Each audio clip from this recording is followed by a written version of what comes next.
Hi guys, welcome to my channel. Kau tahu aku berada di mana sekarang? Untuk pembukaan 2026 intro untuk kita punya visit balik kampung. So kita berada di, tengokkan di belakang, Grand View Hotel, landmark Grand View Hotel. Jom kita tengok. Sini hotel dia. Aku cuba survey hotel yang dekat Butterfly dah penuh. Tempat kat sini lah. Harga dia di Malaysia 230 lah. Hotel ni aku rasa jauh dari kedai Abang Zan lah. So, macam aku tadi, dia punya luggage dia letakkan lah untuk kita orang. So, dia punya ruang hotel sangat cozy sekali, relax sekali kita tengok. Mak hotel bahagian atas. Bahagian ruang tamu dia tekan kabut lah. Aku sewa motor lah. Kalau nak sewa motor dia ada dekat sini.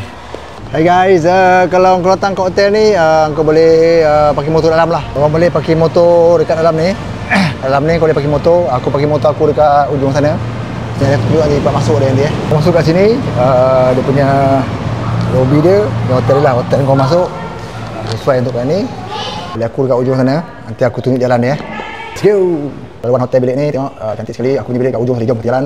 Aku tu cantik kan, dia punya lampu kuning dia, dim dia kan. Cantik sekali. Jom sampai ujung sekali jalan. Ni bilik aku yang kat nombor 221. Okay guys, kita review dia punya bilik air ya. Bilik air Grand View Landmark. Okay, Land View Grand Mark Hotel. Ini jauh sikit lah tempat yang kita ambil tu. So not bad. So just nice. Okay. Terus guys, kita review pula dia punya katil sini. Kita nice. So yang ni curtain bilik air. Kalau nak tengok ada kerja, kita buka lah tengok. So bilik dia, motor aku parking ujung sana, bawah tu. Kau boleh parking ni, parking dalam tau, ujung sana ada bumbung. So tak ada masalah. So kita tengok kat sini. Ini tak ada apa menarik lah, semua ada tingkap dia. Guys, tengok dia drawer guys, buka baru kedai perabot macam ni, baru bagi sini. Oh tadi baru macam baru beli kedai. Kau baru beli tu, mesti baru papan dia. Oh, alamak, nice vibe, putih cantik.